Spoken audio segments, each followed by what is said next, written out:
Hi, this is Tim of the 1916 Company. Welcome and thanks for logging on. If you love what you see today, everything is for sale. My email address is still tmosso@thewatchbox.com. We love to buy, trade, and sell. Trade us a watch you don't love for one that you will, or sell us a watch or an entire collection. We pay cash, we pay fast, we walk you through the process, we make it a no-brainer, and no upper limit on value paid. We will buy your entire collection of original Abraham Louis Breguet pocket watches. To buy, trade, or sell, reach out to tmosso@thewatchbox.com. All right, jumping straight back to a banner year for Patek novelties. 2019 was the year everything seemed to turn over. We had a lot of new variations and even more all-new models, and this was on the vanguard of them, the 5212A stainless steel weekly calendar. Now, with the pending discontinuation of the 5711, Terry Stern undoubtedly knew it would be important to reallocate some of that annual stainless steel production, and he decided to do it with a number of stainless steel dress watches, of which this is easily the most intriguing. So we have a weekly calendar in a handwritten font. There's a little index that rotates radially, indicating both the month of the year, roughly speaking, and the week, and you can see it goes up to 53 when necessary. We have blackened white gold hands as well as indices, and you can see that the hand-drawn font continues the numerals of the date wheel drawn identically. Now, this is the actual handwriting of a Patek Philippe company employee, and while he originally wrote on the mock-up dial that was designed to be a sort of concept, they loved it so much that they advanced the actual handwriting to production as the definitive version of the watch. Now, aside from the blackened gold indices and hands, you can see the dial's not quite white. You can see the date disc is. The dial's more of an ecru or off-white, maybe even a little bit of cream. The lugs are beautifully tapered and fluted, and you can see the 40mm stainless steel case is handsome. Just over 47 millimeters lug to lug. It's easy to live with. On the reverse side, I mentioned this was on the vanguard of a new generation of Patek references with a new Patek movement. This is the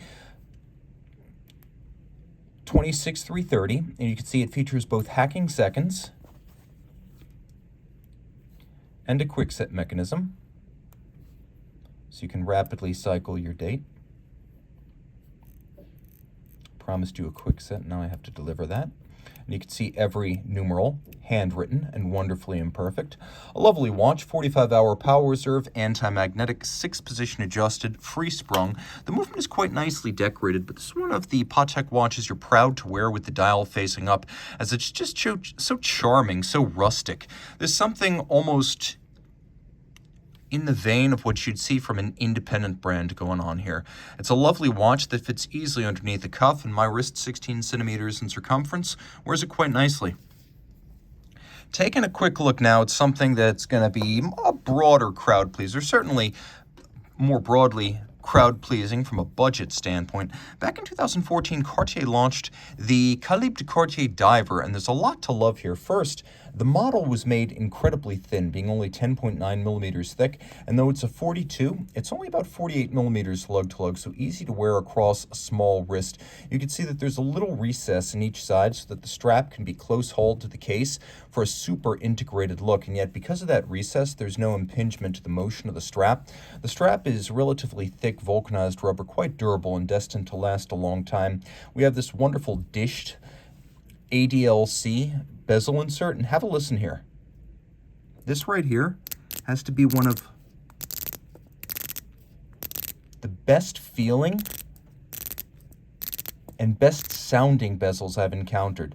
Well indexed, it's got a nice glide to it, but it still has a chunky detent stop like you'd expect on hardcore tool watch. So it manages to be Cartier elegant, but also it means business, as this was an ISO 6425 certified diver.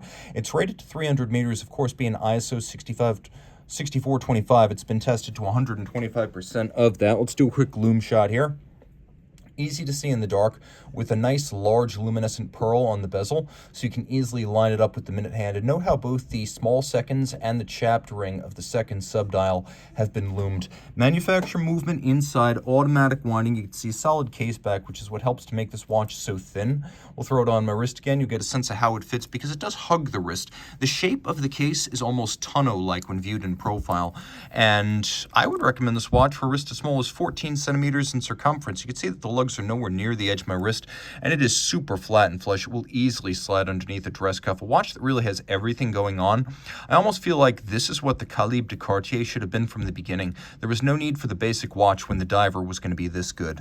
Okay, continuing with our mini dive watch theme, here's a model that came out in 2022, and frankly, saying that is what the Calibre de Cartier should have been from the beginning, this is also what the Moser Cie Pioneer should have been from the beginning. When the Pioneer first came out in 2015, it was on a strap, it was 42.8 millimeters in diameter only. It was precious metal and had a fixed bezel. Here now, a 2022 100-piece limited edition in titanium.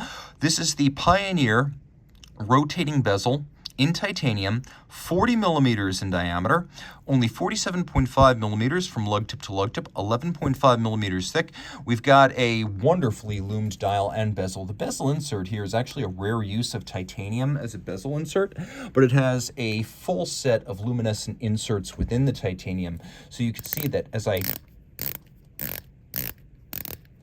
turn this super chunky and chattery bezel, which makes it a wonderful thing to experience, I have all 60 minutes laid out quite intuitively, so I don't have to work off 15 minutes alone or just a bezel pearl. This is comprehensively loomed. Now, the loom is actually a ceramic material known as Globalite. We have a Fume dial, clean, no Swiss-made signature, because Moser says 60% qualifies for Swiss-made. Their watches are 90 to 95%, so they eschew the lesser standard. Case flanks, we have Media Blast, which is an unusual look on a dive watch, recessed and coined lug flanks, a full matching bracelet. This is part of what makes this watch so special. It's 40 millimeters, titanium, rotating bezel, and full bracelet. All unique, exclusive, or simply unusual features on Pioneers. Now, there's a single fold deployant here, and you can see we've got a push button slider, so you've got about 1 centimeter of incrementally adjustable range, so you can pull it out over a dive extension or just use it for fine sizing.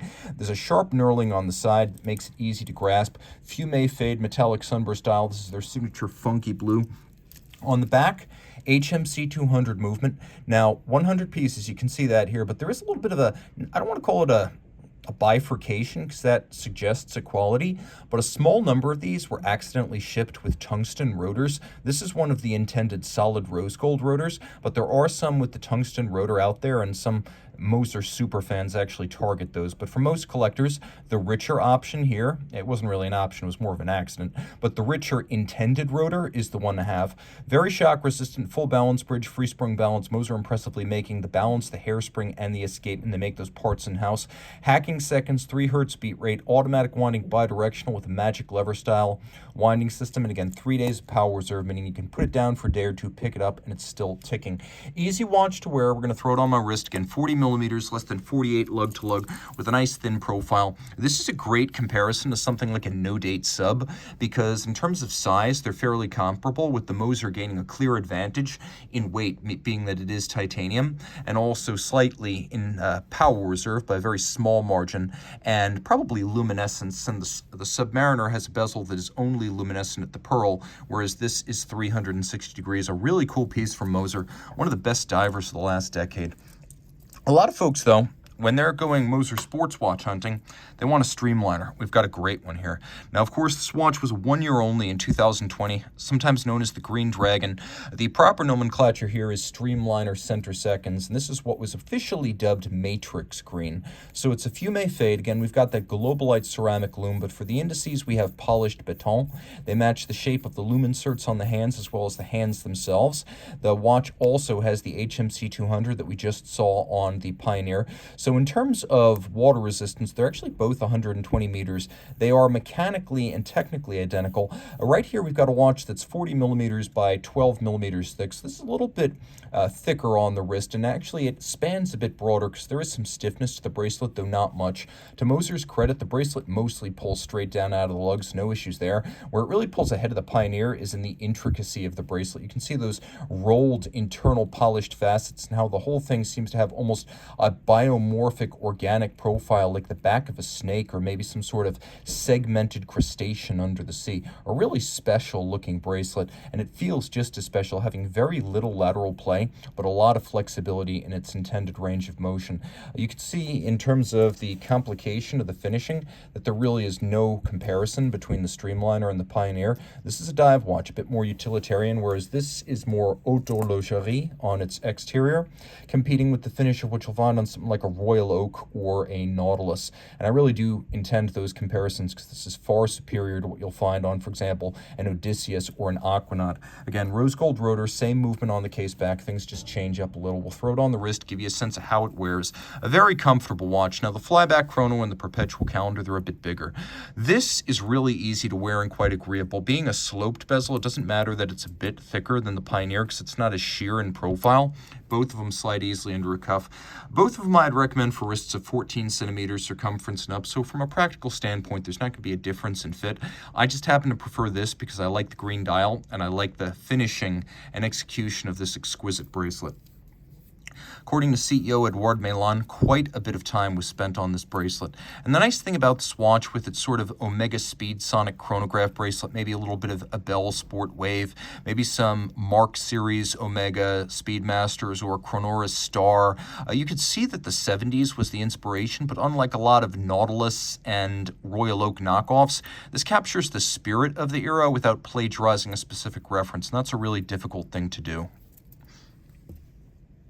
All right, here's a special piece because it was the choice of a very special man. In the last years of his life, master watchmaker and brand founder Roger Dubuis wore exactly this: a solid gold Sympathie Bi-Retrograde Perpetual calendar in 37 millimeters. I believe his was rose gold. This one is white gold. This is a 28-piece series, and it was his choice because the first generation Sympathie, which was made approximately 95 to 98, it had a case that was beautiful, fluid, curved, and pointed. It was a contradiction in terms, as it has both lazy arcs and very sharp creases where it comes to pointed tips, as though drawn out as molten metal and then flash frozen.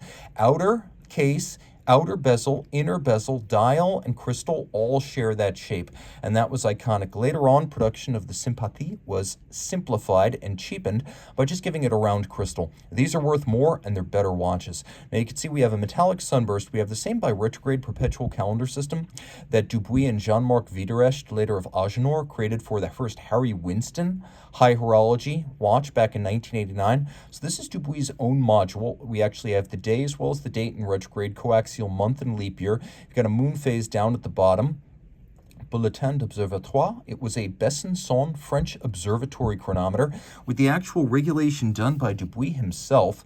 And the difference between the French test and the COSC is they both use the ISO 3159, but the French test was fully cased up as an assembled watch. So this is both chronometer certified and Geneva hallmark. You can see the RD logo ghosted on the underside of the sapphire. The movement is an exquisitely modified and finished version of a Longines L990. So you can see it's doing business as the Roger Dubuis, and this is the 5-7, as you can see, 7-2. So that is what they call this movement. 57 is the root. 57 is their version of the Longines L990. It's also done business in high-end watches, including the likes of Vianney Halter's Antiqua. This was the basic tractor caliber, and Breguet called it the 8810 and the 88, I believe the 8815 was the other version of it. So a very special machine, inside and out. It does wear a little bit large for a 37. I will say that because the lug span is quite broad, and I'm going to show you what I mean there. Throwing it on my wrist. It is a watch that I'd recommend for a wrist of my size, or maybe you could get away with a 15 centimeter circumference. I'll let you guys judge, but you can see that for a 37, it does wear large. That said, it is very thin and it'll slide under a cuff. The early Dubuis are the only collectible Dubuis, and of those, this is by far the most sought reference because it was the choice of the man himself right up until his death. And for a lot of people, it's both the most classic design and the watch most closely associated with the early freewheeling days when Dubuis was a glorious homage to tradition rather than an extroverted and bombastic Richemont counter to Richard Mille. So this is from the purists' early days of the company.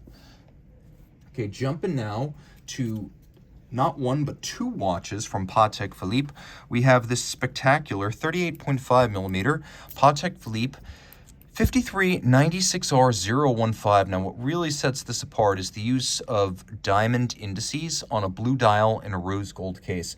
There is a lot of heat and color coming off this watch. It's beautifully balanced. You can actually split the dial down the center, and it has bilateral symmetry to it. The bezel is almost completely flat. The case is sheer. It's bereft of sharp distinguishing lines externally, designed to be stripped down to the minimum, drawing the focus to the interior, where we have an annual calendar, a moon phase, a 24-hour subdial, Dauphine hands faceted in rose gold with a lancet-style seconds hand to match, dimple-style minutes and seconds, and then those exquisite set gems. On the back, we have a variant of Patek Philippe Calibre 324. It is adjusted in 6 positions with the Patek Seal, Gyromax free-sprung balance, anti-magnetic Spiromax hairspring, 45 hours of power reserve, ceramic rotor bearings, unidirectional winding, accurate to no worse than -3 + 2 seconds per day, full matching folding rose gold clasp. The annual calendar, which need be adjusted only once a year annually during the jump from February to March, originally created by Patek Philippe in 1996 for the 5035. The annual calendar was, in a sense, invented here, so it is one of those heart and soul complications for Patek, but the packaging matters, and this is one of the most memorable, exclusive, and charismatic. Now, jumping to something that came out in 2022, not new as a model for that year, but definitely new in white gold with green dial. This is the 5204G. Now, 40 millimeters in white gold. We will just roll this through the changeover of the calendar. Perpetual calendar, split second chronograph with a moon phase. You've got a couple things going on here. Let's just wind it up and make sure it's got enough action. The dial featuring a handsome balance. You can see this is another one with bilateral symmetry, harking right back to the early 1940s and the original Patek Philippe Perpetual calendar chronograph wristwatches. The 1518 was the first of the line, and this is the one to, well, actually, I should say the 1518 was the first perpetual calendar chronograph in series, but I would say the real progenitor of this was probably the 1996 5004. This is the 5204, so let me show you what distinguishes them. It's the presence of a split-second chronograph rather than a chronograph, so I consider this to be part of the lineage started with the 1518, but also more immediately the 5004. Now, it is not large. At 40 millimeters in diameter, it's a fairly easy watch to wear.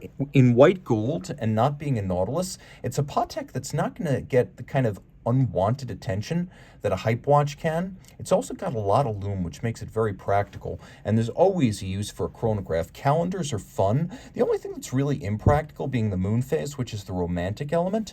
Throwing it on the wrist, you can see that Patek case making has come forward by leaps and bounds since the 1975 acquisition of Geneva casemaker Atelier Réuni. It is now fully integrated, and you can see this welded lug construction where lug and case are created separately, the lug inserted into a slot, welded on, and then hand finished to remove the gathered metal from the weld, creating these super sharp breaks. And this is gray gold, which is the good stuff. White all the way through and never requiring rhodium plating. Full deployant clasp here. The watch has a 65-hour manual wind power reserve, column wheel, lateral clutch. It does feature hacking seconds, 6-position adjustment. This one actually has a metal overcoil hairspring because that is considered to be more premium in the Patek catalog. The silicone hairsprings generally tend to be the, quote, mass-produced watches, whereas the metal hairsprings with overcoil tend to be the super high-end, and this is the super high-end. A really special watch. By the way, not one, but 2 column wheels. You can see the coaxial pusher in the crown, and both column wheels have exemplary feel. Both the feel and the sound deeply rewarding. Flip it all over. You can see the case back as Baroque as any Lange, and I will say that this does sort of put paid to the notion that Lange has somehow surpassed Patek. They have different styles. One is not necessarily better than the other, especially given the incredible depth of this movement. The tiny springs, which are double finished with a combination of beveling and satination, black polished column wheel, chaton pivots and a lateral clutch. You could see just how beautiful it is, poetry in motion. Steel chronograph parts satin on their top, beveled on their edges. We have brass bridges and plates, rhodium plated with stripes atop. Free sprung, 6-position adjustment, 4 hertz beat rate. We have a little pawl and wheel for the instantaneous minute jumper. You can see there's actually a buried secondary column wheel and a pincer system at center that clasps and releases the center seconds, the secondary seconds. Also, like Lange, it uses a decoupler system.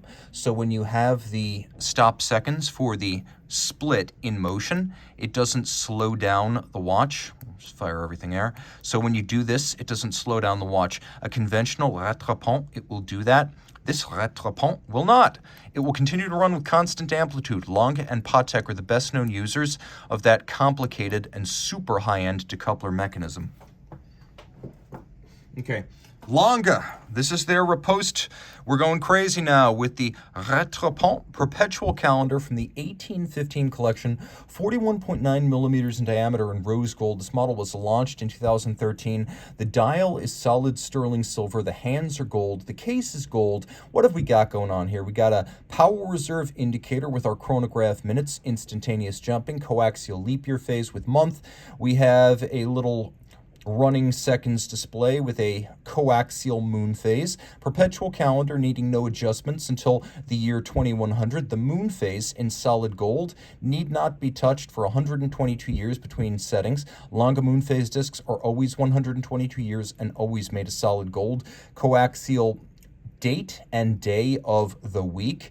And then you can see there's a nice step outboard for the seconds and the minutes with little red numerals at the quarters. Really fine watch. And of course, once more, we have a split-second chronograph here with the hands in blue and gold, which makes it a little bit more intuitive to spot the difference. This is great for timing two events that occur concurrently, allowing you to gauge whether, for example, the gap between two cars around a track is waxing or waning. Now you can see as I wind it, that power reserve up at the top moves along. 42 hours of manual wind power reserve. Flip it all over. Okay, this is the Lange school of thought. Now very different. German silver bridges and plates, or what Patek would call maillot in the French-speaking watch regions of Switzerland.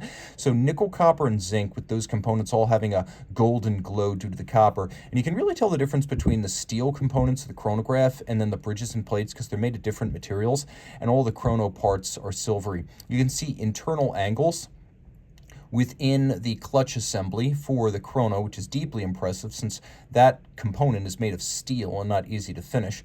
Of course, once again, we have twin column wheels and they're easier to see here. The secondary system, you can also appreciate that here we have those pincers once more and also a decoupler system. That secondary column wheel easy to spot compared to the Patek's, which is buried under springs.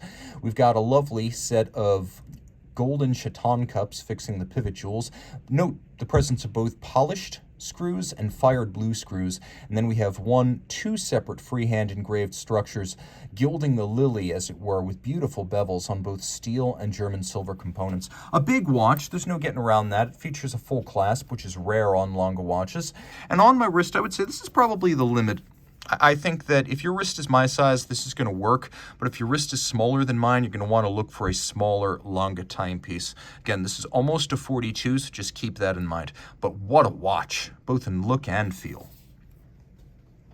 Now, this watch is going to be even bigger, but it's a little bit easier to wear because it's all titanium and sapphire. Back in 2020, Max Buser and his friends, MB&F, launched the horological machine number 10, the Bulldog. Now, the way I measure it, it is 53.6 from end to end, and then edge to edge, measured at these hinges for the forward lug, it is 45 millimeters, but it is very light and airy with a lot of negative space. It's made of diffuse materials. Two different crowns, and it sets a little bit oddly. So we have this one crown. Let me zoom in here. Use my virtual. So you can see it's got two scrolling displays, and then it has a dial side escapement, an enormous 14 millimeter free sprung balance beating away at 2.5 hertz, so 5 beats per second, 18,000 vibrations per hour. It does have a hand-shaped overcoil and it's free sprung, so there are some refinements there. It's not just a big slow beating old-fashioned balance. It does have those recessed aerodynamic style bolts, and then it's got a full balance bridge which is anchored on both sides with the free sprung architecture that gives it acceptable shock resistance. A couple of nice features here. You can see that there's a grille that allows you to see into the movement, and then we have this lovely hand finished micro bridge for the escapement, which I find highly gratifying. Note the presence of both polished bevels and satination on this blackened dial base. Just to make everything clear, I'll give you a lume shot here so you can see it. It's actually an aggressively luminescent watch. And then one of the quirkiest and most endearing features is, now that was how you set the watch with this crown. This crown actually winds the watch. So as I wind the watch, this little set of jaws on the underside, I'll just demonstrate here, got that giant ratchet wheel atop the barrel. That set of jaws will eventually open up as I energize its 45-hour power reserve.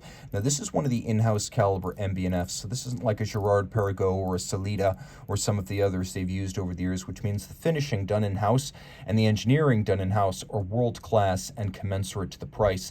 It says right here, forget the dog, beware of owner, and if that could be expanded, it would also say beware of watchmaker, as Max is a bit of a madman. Now, throwing the watch on the wrist, you can see it has articulated lugs. So ever since the debacle of the HM2's ergonomics, Max has been pretty clear about making his watches easy to wear on smaller wrists. This has a combination of rubber and textile and Velcro, so it's an easy watch to accommodate. I'm going to do my best to pull my sleeve back. That's what's really holding me back here.